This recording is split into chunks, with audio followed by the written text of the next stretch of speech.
Hey everybody, I'm Den Haring and welcome back to my channel, Fish Den 365. Today we're going to take you bluegill fishing. We're going to go for bluegills and other panfish. It's a lot of fun to do. If you have kids, you're going to want to watch this video if you want to get them introduced to fishing. But this is a lot of fun for adults to do as well. And I'm going to show you my favorite method for catching these fish. It's very simple. It's very easy to do. You don't even need worms or live bait. I'm going to show you exactly everything that we do. It's, like I said, it's incredibly simple, effective system, and it's very effective for catching these fish. So we'll start with a little bit about equipment and what is the proper equipment. Then we're going to show you the method and technique that we use, including the bait that we're using. We'll take you out on the water. We'll show you a little bit about how we're catching them, and then we'll follow up with where to go, how to figure out where to go to put the chances, to put the odds in your favor to catch these nice bluegills. And we'll summarize it from there. Okay, so this is a very simple way of fishing. It doesn't cost a lot of money. If you have young kids that are like 7 years old or younger, I recommend something like this. This is a Zebco 33 reel and a Zebco rod. They're both very popular. They, you can get cheaper reels of this type. This is called a spin cast reel. The line is contained within inside the reel so it doesn't tangle. And you can get cheaper ones, but if you get anything cheaper than a Zebco 33, you're probably going to run into problems. This is a really good reel. It doesn't cost much, and it's worth getting. It's worth paying that little extra money for this 33. The rod is less important, but the reel you don't want to have a mess coming off your reel. So Zebco 33 is great for the young kids.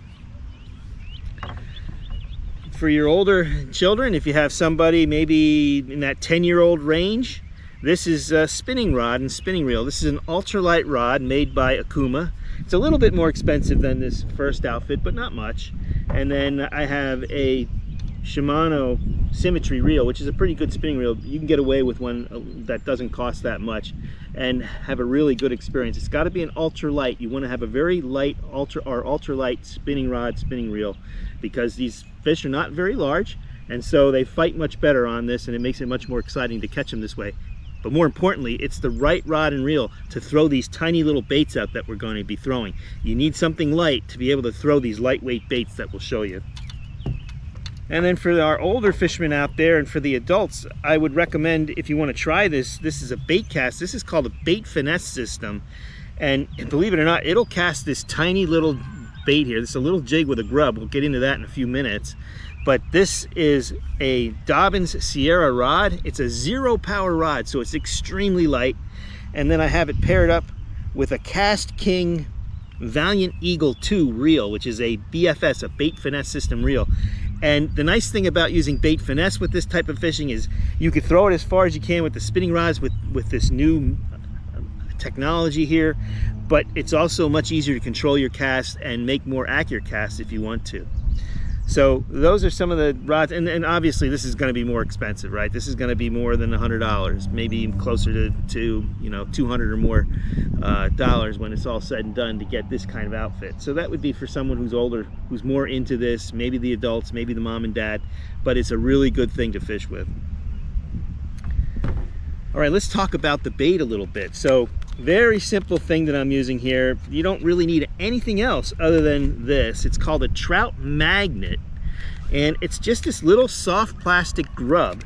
And I like to get these packs. You can get these already in like a starter pack. So this already has a little jig head on one of them. I don't know if you can see that, but you can see that little tiny jig. It's just a little weighted head that'll allow you to throw the bait out there, and has a hook on it, and then you just thread it on there so that it's set up to fish like this.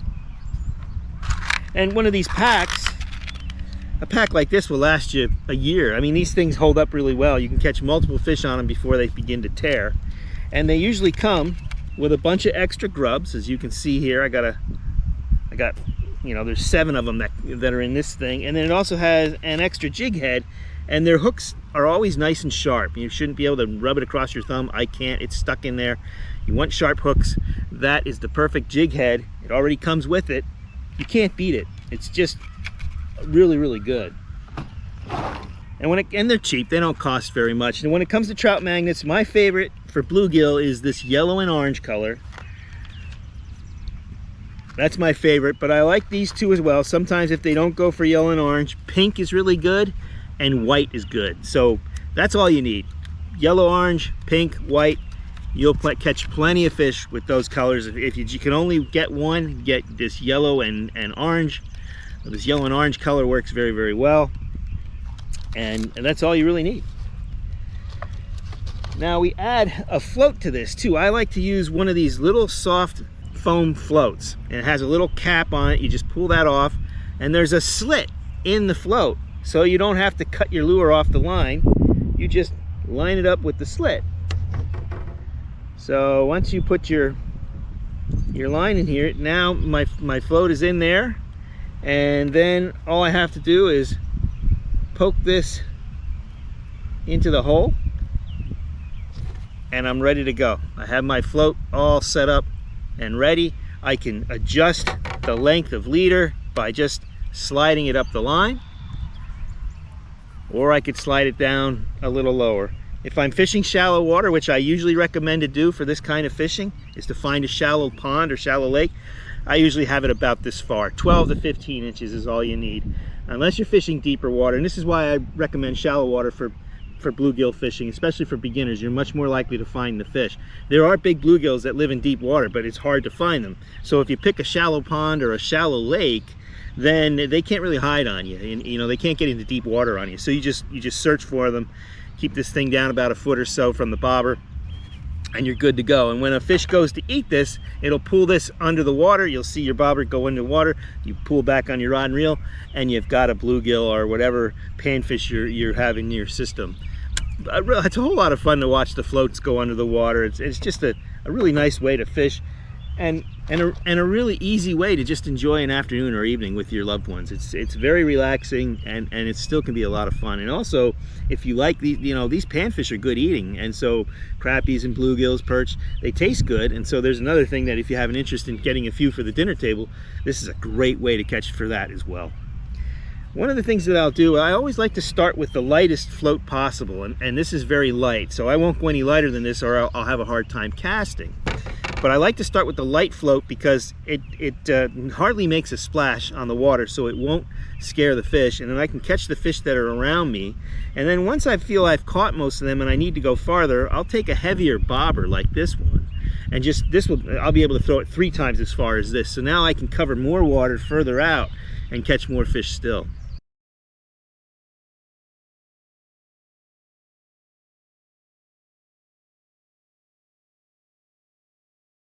Well, let's take you to the water and show you how this all works. Let's see if we can get some bluegill out here, folks. Let's just see.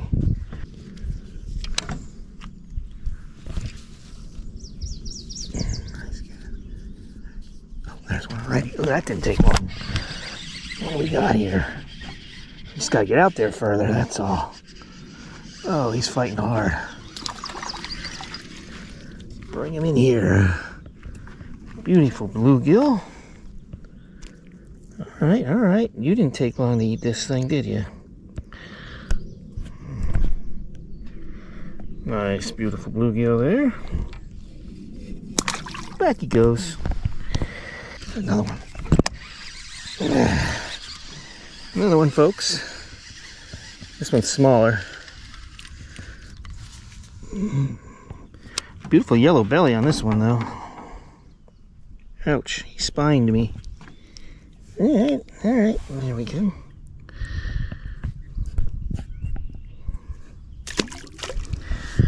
He spined me.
This is a great way to introduce a kid to fishing. You catch a lot of fish and it's easy.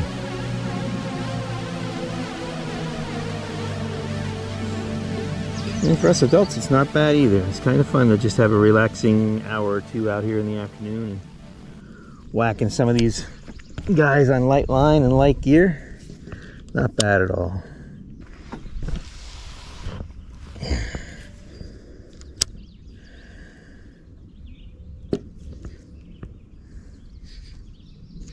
There we go.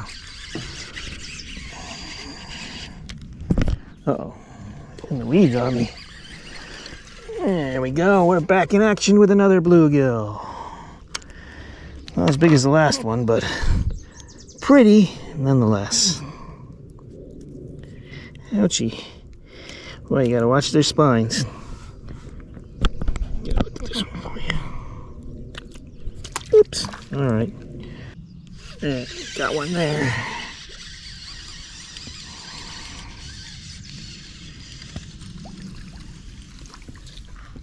Another bluegill. He took it pretty deep.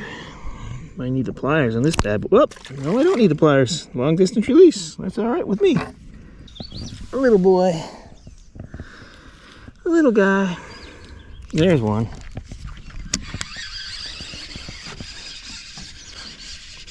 This one's fighting better. There we go. Another one of these yellow-bellied ones. All bluegills so far. I haven't seen any pumpkin seeds. Sometimes you get pumpkins out here with them.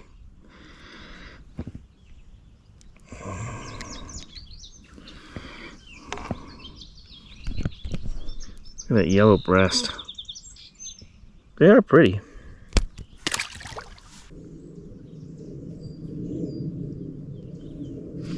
Got it.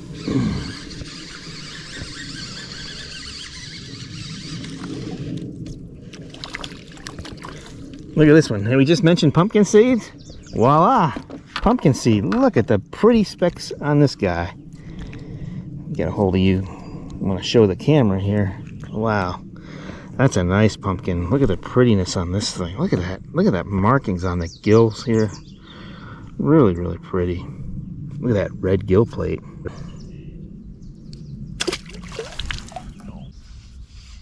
Yep.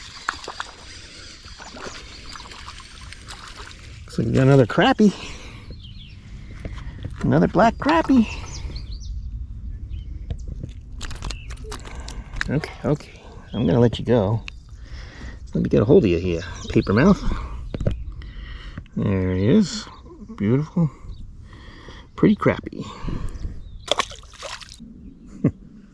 Oh, there we go. This might be a perch again. Yep, another yellow perch.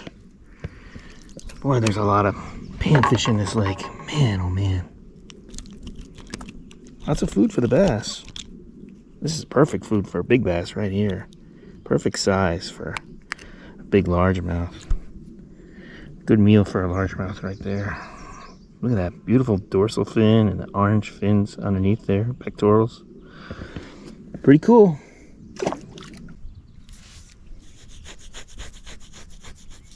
Got him. That time we got him.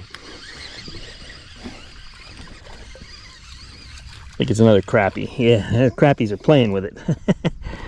Another nice crappie. When he did take it, he finally got it down there really far. I need the pliers. I need the pliers for this one. Don't worry, buddy. We'll get you out with a little bit of surgery here. You just needed a little surgery, that's all. Nothing that Dr. Den can't take care of. There we go. Another nice crappie. Black one. It's out there a little further. What is this? Pickerel? Nope. Another bluegill. Another one with a nice yellowish breast on her, or him, or whatever it is. I think it's a female, but well, maybe not. Another nice one. There we go. Ooh, this is a good one. This is a good fish. Crappie. Yeah, there we go. Beautiful blackie. Blackie crappie.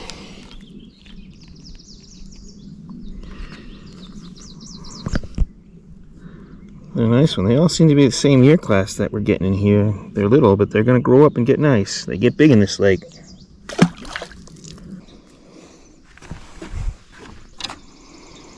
So we've decided to try a heavier bobber to see if we can cast it farther and what kind of results that might bring. With this bobber, I'll be able to cast quite a bit further. Let's see what happens with it.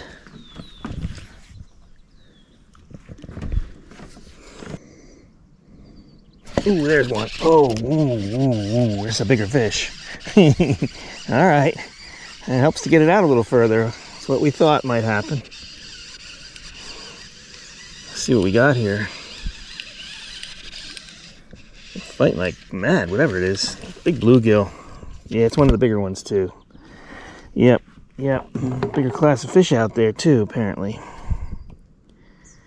Yeah. Nice gill. That's what we're looking for here.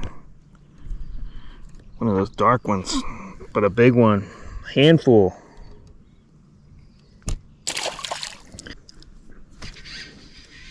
Oh, there we go. There we go. Hey, I had him on, I didn't even know it. And a hard puller. Fighting like a bluegill. Coming in. Another good size one here. Yeah. Yeah, those bigger ones are out a little further. That's what we're finding out. This is a chunk here. Look at the belly on this guy. Woo-hoo-hoo.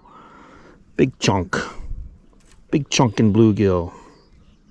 Wow.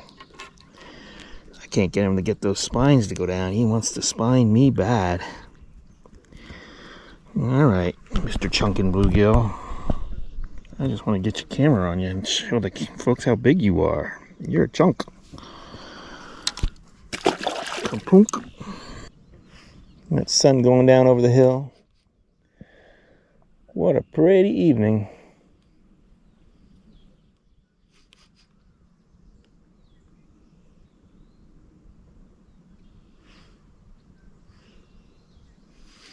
Oh, I didn't even see it go down. All of a sudden I looked and my bobber wasn't there anymore. I was enjoying the sunset and then my bobber was gone. Alright. See if it's another one of those big girls.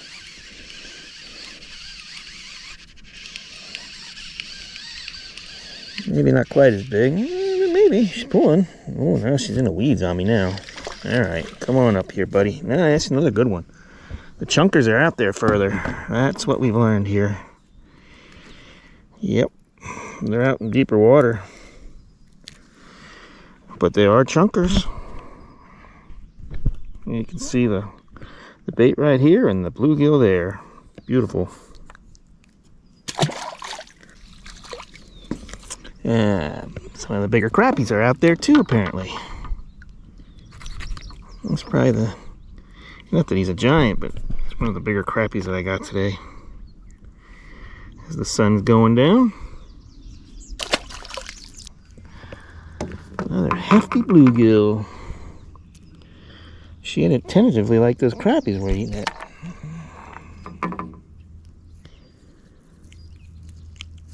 Alright, Mr. Gill.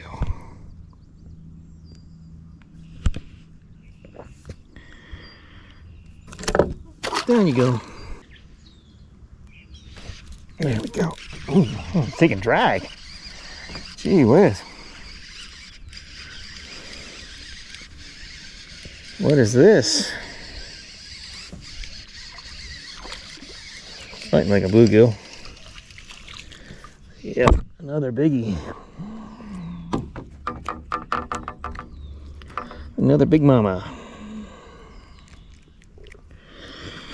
Big mama bluegill.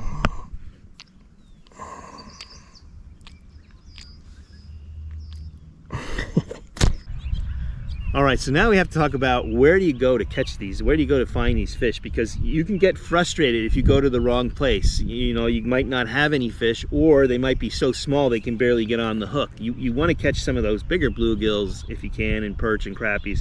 And so you have to find the right places to do that. So how do you go about doing that? Well, we already talked about shallow water. You want to stay shallow.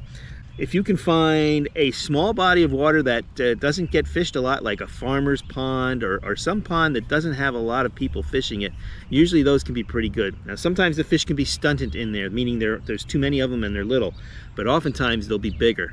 And because they're not pressured, what we mean by pressure is just too many people fishing for them and catching them and pulling them out. If you can find a place that doesn't have a lot of fishing pressure, you're much more likely to catch fish. There's two ways to find places that don't have fishing pressure. One, find a little place that's out of the way that not a lot of people know about or fish. And number two, find a bigger lake, a larger shallow lake that you can't pressure because it's just too large and there's just too much habitat for the fish to hide in. That's what I chose in this particular outing. I was at a lake in Pike County in the Poconos. It's a pretty large lake, probably the second largest lake in the Poconos. And it's very shallow water, and you could see there was just a ton of bluegills and other panfish in there. One other thing that I would recommend to find the right place is you can get on to the Fish and Boat Commission in Pennsylvania, or another state. You'd get into their fisheries commission, and you can email or call the fisheries biologist for the area that you live in, and they'll give you some good information about where you can find some of these nicer bluegills. The other way is, like on the Fish and Boat Commission site, they will actually name lakes for you that are good for panfish, and if I can find that, I'll take a picture of it and put it on here for you for this video. But yeah, you can get on there and find a lot of information about where to go to catch a good panfish, and I found that to be quite accurate. Well, I hope you liked the simple system and enjoyed the video. It's just so much fun, and they just eat this thing like crazy. They can't resist this little trout magnet, and so it's a lot of fun to fish. And I usually try and do it at least once a year if I can. Get out there and just catch a bunch of bluegills and just have a blast doing that. And you know, if you have kids, they're gonna love it too. So hope you enjoyed the video. If you did, give me a thumbs up. Don't forget to subscribe to the channel if you'd like to see some videos about some bigger fish like striped bass and hybrid striped bass. Well, then take a look at this one right here. Until next time, be safe out there, and as always, may God bless your fishing endeavors.